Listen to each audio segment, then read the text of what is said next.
वरेण्यं भर्गो देवस्य धीमहि धियो यो नः प्रचोदयात्। ॐ भूर्भुवस्वः तत्सवितुर्वरेण्यं भर्गो देवस्य धीमहि धियो यो नः प्रचोदयात्। ॐ भूर्भुवस्वः तत्सवितुर्वरेण्यं भर्गो देवस्य धीमहि धियो यो नः प्रचोदयात्। ॐ भूर्भुवस्वः तत्सवितुर्वरेण्यं भर्गो देवस्य धीमहि धियो यो नः प्रचोदयात्। गायत्री मंत्र भावार्थ बोलेंगे। इसके बाद दोनों हथेलियां रगड़ के चेहरे आंखें सिकाई करके आंखें खोल लीजिए।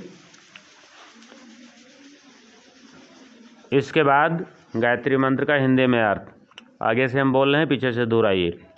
उस प्राण स्वरूप दुखनाशक सुख स्वरूप श्रेष्ठ तेजस्वी पापनाशक देव स्वरूप परमात्मा को हम अपनी अंतरात्मा में धारण करें। वह परमात्मा हमारी बुद्धि को सन्मार्ग की ओर प्रेरित करे। तो सिटिंग पोस्चर के आसन करने के लिए दंडासन में आ गए। दोनों पैर सामने सीधे, दोनों हथेलियां कमर के बगल में ग्राउंड पर रखें, बॉडी बिल्कुल सीधी, पैर डंडे के समान सीधे हैं, इसीलिए इस आसन का नाम है दंडासन। अब यहाँ से आसनों की शुरुआत करेंगे। जैसा कि मैंने अभी बताया, दंडासन सिटिंग पोस्चर के आसनों का बेसिक पोस्चर है। इसका मतलब क्या हुआ? If you want to start sitting posture आसना, तो before starting you will have to this posture, you have to maintain this posture, you will have to come this posture. After that you can start any asana, any sitting posture asana. तो for any sitting posture asana, Dandasana must have to. अब इसके बाद क्या करेंगे? दोनों पैर सामने सीधे करने के बाद पहला आसन करेंगे वज्रासन। राइट लेग को फोल्ड करके पीछे ले जाएं, पीछे कमर के पीछे ले जाएं। इसी तरह से लेफ्ट लेग को फोल्ड करें और पीछे ले जाएं,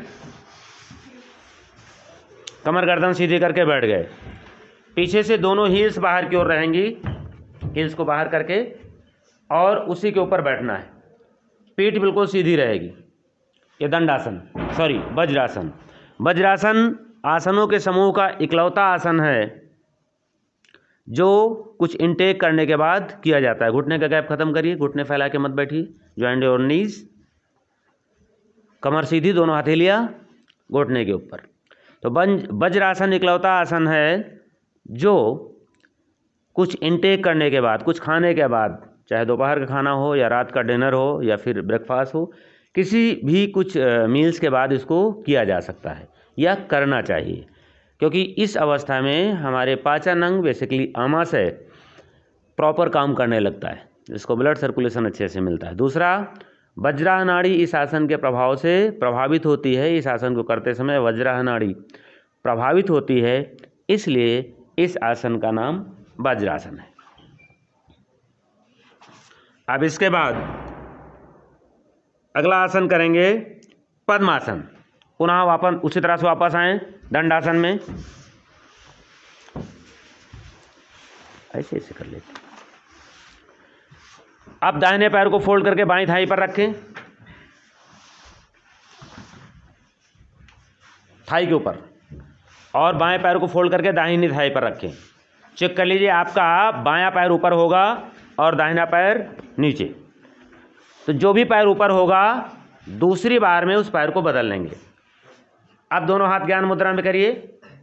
अंगूठे और तर्जनी, इंडेक्स फिंगर और थंब, उनका टिप आपस में मिलाएंगे, शेष तीनों उंगलियां सीधी, टिप मिलाओ।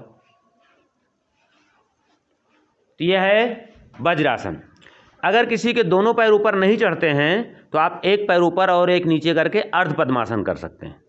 और दूसरी बार में उसको बदल लेंगे तो नीचे वाला पैर ऊपर हो जाएगा और ऊपर वाला पैर नीचे हो जाएगा। जिस पोजीशन में आप पूरी तरह से पद्मासन करके बैठे हैं, यानी कि दोनों पैर ऊपर हैं एक दूसरे के, तो इसमें भी पैर बदल लेना है। अपना अपना चेक कर लीजिए आपका कौन सा पैर ऊपर है। मैंने दाहिना पैर पहले फोल्ड करने के लिए कहा था, तो सामान्यतः बायां पैर ऊपर होना चाहिए, लेकिन अगर किसी का बदल के बायां की जगह दाहिना पैर ऊपर है तो कोई बात नहीं, जो पैर ऊपर है उसको आप नीचे कर लेंगे और नीचे वाले को ऊपर कर लेंगे। चलिए पहले पैर सीधा करिए, दोनों पैर सीधे करिए एक एक करके। No entry. अब लेफ्ट लेग पहले फोल्ड करें। स्टेप 1 लेफ्ट लेग फोल्ड करें। स्टेप 2 राइट लेग फोल्ड करें। ऊपर जाना है तो ऊपर, ऊपर नहीं जा सकता तो नीचे कर लें। दोनों हाथ ज्ञान मुद्रा में। तो इस तरह से पद्मासन दोनों प्रकार से होता है। एक बार एक पैर, फिर दूसरी बार दूसरा पैर ऊपर। पद्म माने होता है कमल का फूल। तो यह इस आसन की अवस्था में प्रखर सिर सीधा करके बैठो, हेड डाउन नहीं होगा, आंखें बंद करो। ये सब ध्यानात्मक समूह के आसन हैं। इस आसन में बैठकर ध्यान होता है, प्राणायाम होता है, क्योंकि इस समय हमारे ब्रेन का, मस्तिष्क का कम्युनिकेशन बॉडी से स्वाभाविक रहता है, सहज रहता है। हार्ट रेट सामान्य रहती है, श्वसन गति सामान्य रहती है, सजगता बढ़ जाती है। क्यों? क्योंकि मस्तिष्क में रक्त का प्रवाह बढ़ जाता है। इसलिए ध्यान के लिए ये आसन इम्पॉर्टेंट है। ध्यान इन्हीं आसनों में किया जाता है। जैसे कमल कीचड़ में रह करके खिलता है और कमल के ऊपर पानी चाहे इतना, जिस भी तालाब या पोखर में कमल हो, चाहे जितना पानी बढ़ जाए, कभी कमल उसमें डूबता नहीं है। ठीक उसी प्रकार इसी संसार में रहकर व्यक्ति कमल की तरह से प्रसन्न रहे, हमारी जो अंतः शक्तियां हैं उनका जागरण हो और संसार रूपी कीचड़ में हम कभी भी न दबें, यह योग्यता इस आसन से आती है। इसलिए इसका नाम पद्मासन या कमल आसन है। पैर को एक एक करके सीधा कर लें। अगला आसन करेंगे जानु शीर्षासन। दोनों पैरों को सामने सीधा करें। अब दाहिने पैर को फोल्ड करें और दाहिने पैर की हील को जितना सटा सकते हैं आप प्राइवेट पार्ट से उतना सटा लें। इस दौरान बायां पैर सीधा रहेगा और बायां पैर घुटने से नहीं मुड़ेगा और बाहर को भी नहीं भगेगा, वो अपनी जगह जैसे था वैसे ही रहेगा। आपको केवल दाहिने पैर में परिवर्तन करना है, बायां पैर एज इट इज। अब श्वास भरते हुए दोनों हाथों को ऊपर उठाएं और श्वास निकालते हुए झुकें और बाएं पैर के पंजे को हाथ से पकड़ करके जितना आगे आराम से झुक सकते हैं झुकें। श्वास बाहर और पेट अंदर। फोरहेड अगर लग जाए नीचे तो बहुत अच्छा, अदरवाइज जितना संभव हो। आसन के प्रैक्टिस में बल का प्रयोग नहीं करना है, जबरदस्ती नहीं करना है, उतना ही बल का प्रयोग करना है जितने बल में आपको अच्छा लगे, कोई दिक्कत ना हो। 10 second, 15 second, 20 second as your capacity यहाँ पर रुकेंगे। उसके बाद श्वास भरते हुए दोनों हाथ ऊपर उठाएं और श्वास निकालते हुए हाथों को डाउन करें। केवल हाथ, बॉडी डाउन नहीं होगी। पैर को सीधा करें। ये जानु शीर्षासन आपने राइट लेग से किया, अब यही लेफ्ट लेग से होगा। पहले दोनों पैर मिलाएं दंडासन की पोजीशन में, पैर के अंदर पैर नहीं जाएगा। अब लेफ्ट को फोल्ड करें। लेफ्ट फोल्ड होगा तो राइट लेग की थाई से लेफ्ट लेग का सोल लगेगा, लेकिन सोल लगाने में पैर बाहर को ना भगे। पैर सीधा करिए। जो आपका आप दाहिना पैर बिल्कुल सीधा आपके बॉडी के अलाइनमेंट से होना चाहिए, हिप के सिद्धांत से, उससे बाहर नहीं भगना चाहिए। श्वास भरते हुए दोनों हाथ ऊपर, पूरा सीधा करिए। दोनों हाथ कान के बगल में जाएं, बिल्कुल एल्बो से स्ट्रेट सीधे। श्वास निकालते हुए आगे झुकिए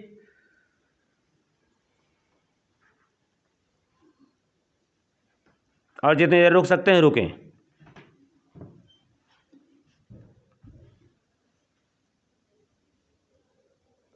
श्वास सामान्य, पेट को थोड़ा अंदर खींच लेंगे।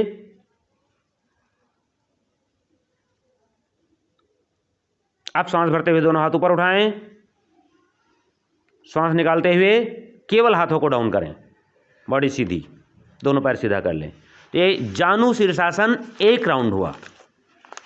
पहले आपने किया दंडासन, दंडासन के बाद पद्मासन, वज्रासन और जानु शीर्षासन। अब तक के 4 आसनों का अभ्यास किया। अब इसके बाद करेंगे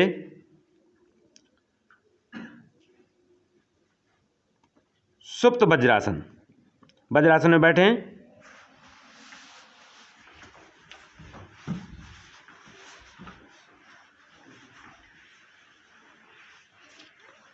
सुप्त वज्रासन करने के लिए आप पीछे स्पेस देख लीजिए, इसमें पीछे लेटना है। थोड़ा आगे बढ़ो आप।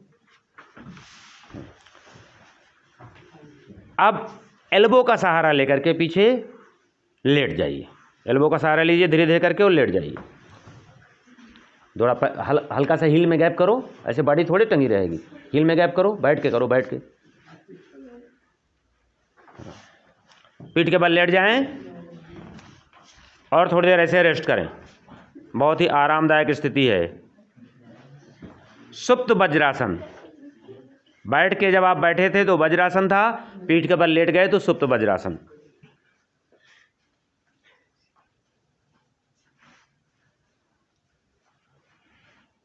वापस आ जाएं। इसके बाद अब करेंगे कागासन। कागासन, कौवा को काग बोलते हैं। काग पोजीशन में बैठिए जिसमें कुंजल करते समय पानी पीते हैं। हाँ, दोनों हील को ग्राउंड पे लगाइए, प्रॉपर हील को ग्राउंड पे लगाइए। हाँ, बैठिए ऐसे। हाँ, दोनों पैर मिला लीजिए, घुटने में कोई गैप नहीं, और बैठ जाइए। बैठे रहिए, थोड़ी देर बैठे ऐसे। पैर मिला के बैठिए, पैरों में गैप नहीं होना चाहिए, दोनों पैरों में कोई गैप नहीं। बैठिए थोड़ी देर ऐसे। दोनों हाथ ऊपर लाइए, हाथ से ज़मीन पे सपोर्ट नहीं होगा, और हील भी ग्राउंड पे करिए। हाँ, पूरा तलवा पकड़िए, पकड़ के बैठ जाइए कौवा की तरह से। चाहे देखिए हमने हाथ जैसे रखे घुटने पे रख लीजिए। नहीं रख पा रहे हैं तो इंटरलॉक कर लीजिए घुटने को। अब आप सोचिए अगर इसमें आप बैठते तो पेट क्यों निकलता।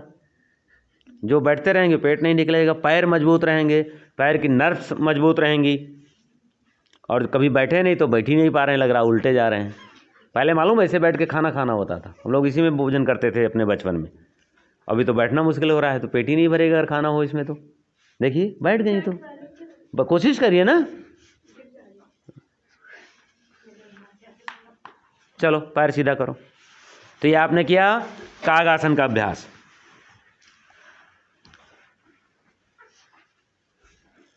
गोमुखासन, दोनों पैर दंडासन की स्थिति में करने के बाद दाहिने पैर को फोल्ड करिए, बाईं थाई के नीचे से ले जाकर के उसकी हील पर बैठ जाइए, एनस को रख करके। अब बायां पैर उसके ऊपर ऐसे सेट करिए कि एक पैर के ऊपर दूसरे पैर का घुटना आ जाए, बिल्कुल घुटना एक दूसरे के ऊपर। अब जो पैर ऊपर है, बायां पैर आपका ऊपर होगा तो बाएं हाथ को सांस भरते हुए ऊपर उठाइए और उठा करके पीछे पीठ पर रखिए पलट के।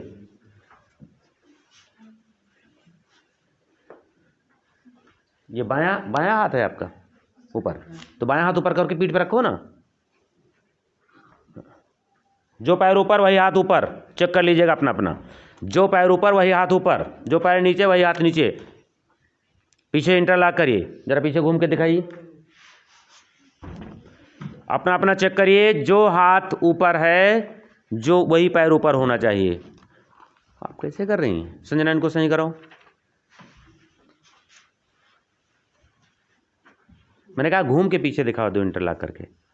उधर उधर सिर करो, पीछे पीठ करो।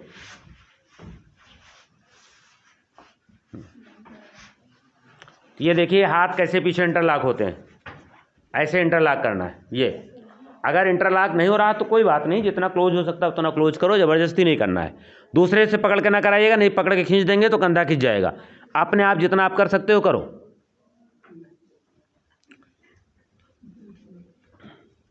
चलो वापस, पहले हाथ को सीधा करो एक एक करके, फिर पैर को।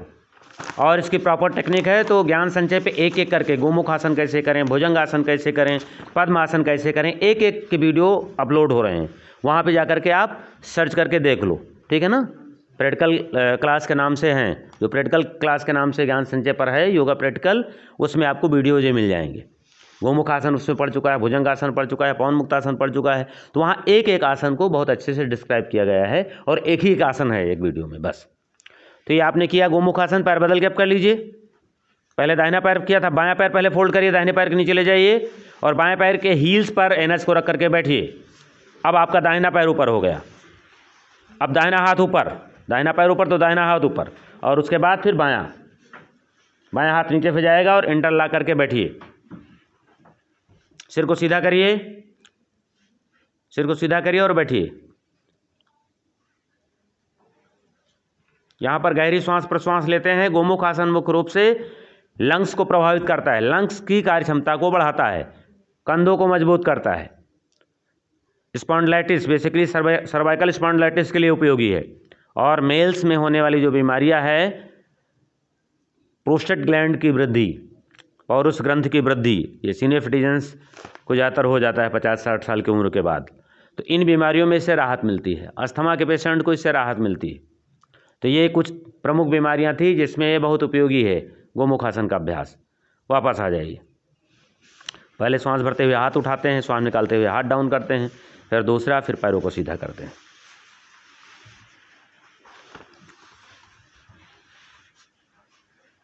अब इसके बाद अगला आसन करेंगे उष्ट्रासन। वज्रासन में बैठिए। उष्ट्रासन करने के लिए पहले वज्रासन में जाइए। आप घुटने के बल खड़े हो जाइए और श्वास भरते हुए दाहिना हाथ दाहिनी हील पर रखिए, बायां हाथ बाईं हील पर। अब हाथों पे बॉडी को बैलेंस करके फीमर बोन को बिल्कुल सीधा करिए। घुटने के ऊपर आपके बटक होने चाहिए। फीमर को सीधा करिए बिल्कुल, घुटने से हिप तक का स्ट्रेट भाग बिल्कुल स्ट्रेट सीधा। और हील्स को फ्लैट रखिए, पंजे को पीछे फ्लैट रखिए, पंजे पे खड़े ना होइए। हाँ, हील्स पे हथेली रखिए, गर्दन को पीछे लुढ़का दीजिए और बॉडी को आगे पुश करिए। धीरे धीरे बॉडी को आगे पुश करिए, वहीं बने रहिए। ये भी लंग्स कैपेसिटी को बढ़ाता है। वापस शशांक। वज्रासन में बैठिए और वज्रासन में बैठ करके हल्का सा घुटने में गैप करके पेट के बल लेट जाइए। फोरहेड ऑन ग्राउंड, माथा जमीन पर रखिए। दोनों घुटनों में हल्का सा गैप कर लीजिए बॉडी एडजस्ट करने भर के लिए, बस लेट जाइए। इट इज सुप्त वज्रासना, सॉरी शशांक आसना। शशांक आसन करेंगे उष्ट्रासन के बाद।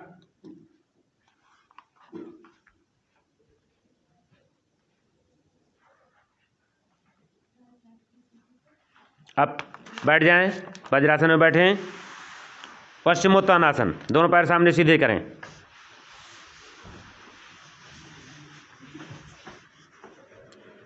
दोनों पैर मिलाएं दंडासन की स्थिति में। पश्चिमोत्तान, पश्चिम माने होता है पीछे का हिस्सा, और उत्तान या तान माने उसको खींचना, वहाँ पर तनाव देना। तो इसमें पीछे यानी पीठ का हिस्सा तनता है, इसलिए इस आसन का नाम पश्चिमोत्तानासन है। Slip disc, heart disease, high blood pressure, ऐसे लोगों को इस आसन का अभ्यास नहीं करना चाहिए। पेट का फैट कम करने के लिए, लीवर को एक्टिवेट करने के लिए, डायबिटीज़ के लिए, और इसके अलावा लंग्स की जो पुरानी वायु है उसको निष्कासित करने के लिए पश्चिमोत्तानासन बहुत उपयोगी अभ्यास है। श्वास भरते हुए दोनों हाथ ऊपर उठाएं। श्वास निकालते हुए कमर से आगे झुकें। पहले लंग्स न दबाना, कमर को से आगे झुकिए, फ्लैट बिल्कुल। दोनों हाथ से पंजों को पकड़िए और आगे जितना झुक सकते झुक जाइए। बॉडी को गोल नहीं, लंबा लंबा सीधा सीधा करिए। थोरेसिक रीजन स्ट्रेट आगे को जाए। 10-15 सेकंड ऐसे बने रहिए, श्वास बाहर करके, पेट अंदर खींच के। श्वास भरते हुए दोनों हाथ ऊपर उठाइए। श्वास निकालते हुए हाथों को डाउन कर लीजिए। थोड़ा सा रेस्ट। अगला आसन मंडूकासन। वज्रासन में बैठिए। मंडूकासन, मंडूक माने होता है मेढक। तो इस आसन की जो स्थिति है वो मेढक के समान होती है, अंतिम अवस्था, इसलिए इसका नाम मंडूकासन है। पाचन तंत्र के लिए बहुत उपयोगी अभ्यास है मंडूकासन। डायबिटीज़ के लिए उपयोगी, क्योंकि पैंक्रियाज इससे स्टिमुलेट होता है, उत्तेजित होता है, उस पर दबाव आता है इस आसन को करने से, इसलिए इस आसन को मधुमेह के लिए उपयोगी आसन माना जाता है। वज्रासन में बैठने के बाद दोनों मुट्ठी बंद करिए और दोनों मुट्ठियों को नाभि के अगल बगल लगाइए, अंगूठे की तरफ का हिस्सा, ये मुट्ठी जमीन पर जैसे लगाओ, ऐसे ये अंगूठा वाला हिस्सा लगाओ। हाँ, श्वास भरिए। श्वास निकालते हुए आगे झुकिए और माथा जमीन पर रख दीजिए। माथा जमीन तक जाने दीजिए। फोरहेड ऑन ग्राउंड, माथा जमीन तक आने दीजिए। अब लास्ट में शोल्डर नहीं उठने चाहिए और सिर को उठाइए नेक ज्वाइंट से। गुड। हल्का सा इनहेल करते हुए उठाइए और वैसे 10 सेकंड बैठे रहिए। 1 2 3 4 5 6 7 8 9 10। बहुत सुंदर, सबकी स्थिति बिल्कुल मेढक जैसी हो गई थी। श्वास भरते हुए सिर को सीधा करिए और श्वास निकालते हुए रिलैक्स हो जाइए, रेस्ट करिए। अभी थोड़ा रेस्ट करके फिर दूसरा राउंड लेंगे। इस आसन का नाम मंडूक आसन। क्यों है ऐसा नाम? इसकी आकृति मेढक या मंडूक से मिलती जुलती है, इसीलिए इसे मंडूक आसन कहते हैं। एक बार और। अच्छा, ये कई तरीके से हाथ को रिप्लेस करते हैं। मुट्ठी बंद करके भी रखते हैं, हथेली एक दूसरे के ऊपर करके भी रखते हैं, और एक मुट्ठी उसके पीछे दूसरा हाथ लगा के भी करते हैं। तो इस बार हथेली रखेंगे, बाएं हथेली रखिए नाभि के ऊपर, दाहिना उसी के ऊपर, दाहिना हाथ उसके ऊपर, हथेली एक दूसरे के ऊपर चढ़ा लीजिए। श्वास भरिए, श्वास निकालते हुए सीधे फोरहेड ग्राउंड पे ले जाइए, फोरहेड ऑन ग्राउंड। हल्का सा इनहेल करते हुए केवल हेड अप होगा, हेड अप, शोल्डर नहीं उठाना। पेट पर बना प्रेशर लूज नहीं होना चाहिए सिर उठाते समय। अब यहीं पर 10 सेकंड बैठे रहिए। 1 2 3 4 5 6 7 8 9 10। श्वास निकालते हुए हेड डाउन, श्वास लेते हुए सिर ऊपर, पूरा बॉडी ऊपर, स्वाभाविक अवस्था। यह आपका मंडूक आसन हुआ। 2 राउंड आपने कर लिया। अब इसके बाद करेंगे उत्तान मंडूक आसन। वज्रासन में बैठे रहें और दोनों घुटनों के बीच में मैक्सिमम गैप करें। Make a proper distance between both knees, ज़्यादा से ज़्यादा और ज़्यादा, मैक्सिमम नी का बीच में डिस्टेंस मेंटेन करें। श्वास भरते हुए दोनों हाथ ऊपर उठाएं, श्वास निकालते हुए दाहिनी हथेली बाएं कंधे पर, पहले राइट हैंड को डाउन करिए, बाएं कंधे पर रखिए, और बाएं हथेली दाहिने कंधे पर। ये उत्तान मंडूक आसन। उत्तान मंडूक का मतलब मेढक अगर आगे से दोनों पैर उठा के खड़ा हो जाए तो क्या आकृति होगी, तो उसी की आकृति से मिलती जुलती या वैसी ही आकृति इस अवस्था में बनती है, इसलिए इसका नाम है मंडूक आसन। अब एल्बो को पीछे करिए, पुश करिए, और चेस्ट को आगे पुश करिए, और पूरी श्वास भर के डीप ब्रीदिंग करिए। श्वास भर के भी रोक सकते हैं। ये अपर थोरेसिक रीजन में जो है ब्रेथ सर्कुलेशन बढ़ा देता है आसन। सर्वाइकल स्पॉन्डिलाइटिस के लिए, लंग्स कैपेसिटी इंप्रूव करने के लिए, अस्थमा की बीमारी में यह आसन बहुत उपयोगी है। अब श्वास भरते हुए दोनों हाथ सीधा करिए ऊपर, दोनों हाथ सीधा करिए, श्वास निकालते हुए दोनों हाथ घुटने पे ले आइए, डाउन करिए, रिलैक्स, 1-2 नॉर्मल ब्रीदिंग। अब इसका उल्टा करेंगे, पहले राइट हैंड डाउन किया था, अब लेफ्ट हैंड डाउन करेंगे। चलिए, श्वास भरते हुए उठाइए ऊपर, दोनों हाथ श्वास भरते हुए उठाइए, श्वास निकालते हुए पहले लेफ्ट हैंड को डाउन करिए, फिर राइट को डाउन करिए। एल्बो को पीछे पुश करिए, हाथ को और चेस्ट को आगे पुश करिए। Maximum lungs capacity. गर्दन में खिंचाव आ रहा हो तो उसको, हेड को अप डाउन करके देख लीजिए, जो आपका कंफर्ट जोन हो वहां पे रखिए। नेक मसल्स में खिंचाव न दीजिएगा। ये उत्तान मंडूक आसन का अभ्यास आप लोग कर रहे हैं। अब इसके बाद करेंगे अगला आसन। इसके लिए पहले दोनों हाथ श्वास भरते हुए वापस खींचें और श्वास निकालते हुए डाउन करें। अब करेंगे वक्रासन। दोनों हाथों को सामने सीधा करें और दंडासन की पोजीशन में आए। हर आसन में हमें दंडासन में आना होता है, क्योंकि मैं पहले ही बता चुका हूं दंडासन बेसिक पोस्चर है। वक्रासन करने के लिए दाहिने पैर को फोल्ड करके, दाहिने पैर को फोल्ड करें, उसके बाद दाहिना हाथ पीछे रिप्लेस करें। बाएं हाथ की एल्बो दाहिने घुटने में बाहर की ओर से फंसा करके ट्विस्ट कर दें, पीछे की ओर घूम जाएं। राइट हैंड पीछे होगा, राइट साइड ही घूमना है, और राइट पैर ही फोल्ड होगा। तीनों काम एक तरफ से। दाहिने ओर घूम जाइए, हाथ इस तरफ से करिए, इनका सही करो, हाथ उस तरफ से फंसा करिए, वही हाथ इस तरफ से घुमा के निकालिए।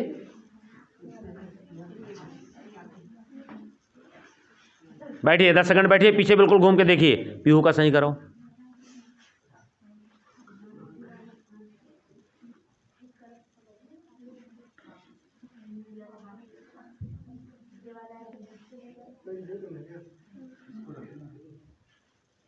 पैर अभी सेम साइड रखिए, उसका सेकंड वेरिएशन इसमें दूसरी तरफ भी पैर रखा जाता है। चलिए वापस आइए, स्टेप बाय स्टेप पैर को सीधा करिए। अब इसी तरह से दूसरे पैर से स्टेप 1, इस बार स्टेप से करेंगे। स्टेप 1, बाएं पैर को फोल्ड करिए, जितना बोलें उतना करिए, स्टेप से हो जाएगा। स्टेप 2, बाएं हाथ को पीछे रिप्लेस करिए। स्टेप 3, दाहिने हाथ को उठा करके बाएं पैर को बाहर की ओर से फंसाइए। और स्टेप 4, घूम जाइए पीछे की ओर मैक्सिमम। पूरी फीमर बोन आपके पेट में धंस जानी चाहिए, फीमर बोन का पेट पे दबाव बनेगा। ज़्यादा से ज़्यादा श्वास बाहर और ज़्यादा से ज़्यादा पीछे को घूमिए। इसका नाम है वक्रासन। जैसे वक्र रेखा होती है ना, वह रेखा जो टेढ़ी मेढ़ी उसे वक्र रेखा कहते हैं। तो इसमें क्या है, हमारा शरीर टेढ़ा मेढ़ा हो जाता है, आधा एक तरफ दूसरा और आधा दूसरी तरफ ट्विस्टिंग होती है। और बेसिकली मध्य जो धड़ का भाग है, मध्य जो शरीर का मध्य भाग है वह ट्विस्ट होता है। पैर का हिस्सा जिस ओर जा रहा है, अपर बॉडी उसके दूसरी ओर जा रही है। वापस आ जाइए। वक्रासन का अभ्यास हो गया। अर्धमत्स्येंद्रासन। अर्धमत्स्येंद्रासन,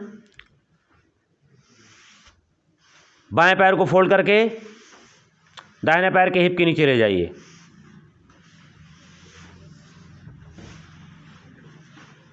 दाहिना पैर फोल्ड करिए और बाएं पैर के घुटने के बगल में रख के सीधा सीधा खड़ा खड़ा रखिए।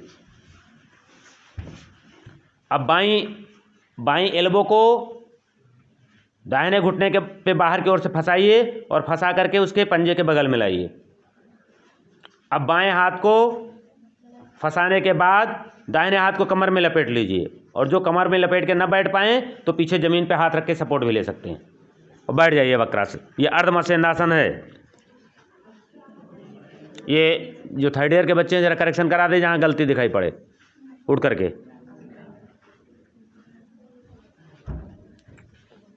इन लोगों का देख के कराइए, देखिए सब गलत बैठे हैं, इनका सही कराइए। हो या ना हो, आप टेक्निक सही अपनाइए, कुछ दिन में होने लगेगा। नहीं हो रहा तब भी कोई बात नहीं। थोड़ा सा डिफिकल्ट आसन है, लेकिन डायबिटीज के लिए सबसे प्रभावशाली यही आसन है, अर्धमत्स्येंद्रासन। मंडूक का प्रचार ज़्यादा है, लेकिन प्रभावी सबसे ज़्यादा अर्धमत्स्येंद्रासन डायबिटीज में है। इनका सही कराओ सहकार, इनका सही कराओ, इनका सबसे आगे, हाँ इनका सही कराओ। बिल्कुल पीछे घूम के देखिए। वापस स्टेप बाय स्टेप वापस आइए, पैरों को सीधा करिए, दंडासन की स्थिति में आइए। अब ये पैर बदल के करिए। सबसे पहले आपने बाएं पैर को फोल्ड किया था, इस बार दाहिने पैर को फोल्ड करिए। दाहिने पैर को फोल्ड करके बाएं पैर के नीचे ले जाइए, बायां पैर खड़ा करिए दाहिने पैर के घुटने के बगल में। अब आपका बायां पैर इस समय खड़ा है तो बाएं हाथ को उधर से, दाहिने हाथ को उधर से लाके फंसाइए। दाहिने हाथ को बाएं पैर के घुटने में बाहर से ओर से फंसाइए। अब बाएं हाथ को कमर में लपेटिए और पीछे घूम जाइए जितना घूम सकते हैं। अर्धमत्स्येंद्रासन।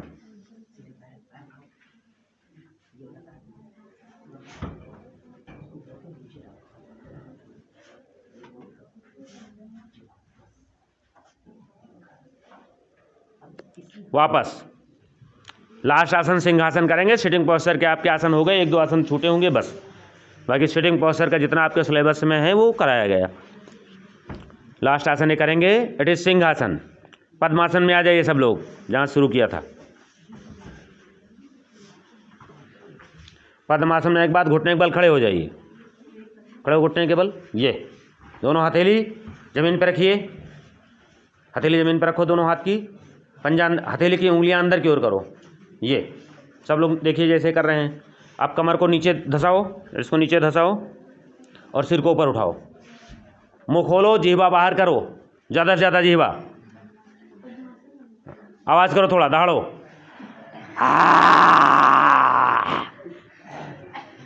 हंसिए नहीं, सिंह की तरह से गरजिए। एक साथ करिए, एक साथ। और करिए, दूसरा राउंड और करिए। देखिए सिंहासन का पहला फायदा क्या है, डिप्रेशन नहीं होता है। जो सिंह की तरह से दहाड़ता, सिंह को कभी डिप्रेशन नहीं होता है। और दूसरा, थायराइड पैराथायराइड की समस्या नहीं होगी। जिनकी आवाज़ दबी दबी रहती है, आवाज़ जो है वो अगर आप तेज़ी से आवाज़ दे देंगे तो सुनाई पड़ेगा कुछ दूर। तो ये सारी जो है क्वालिटी सिंहासन में है। चलिए एक दो बार और करिए, फिर समापन करेंगे।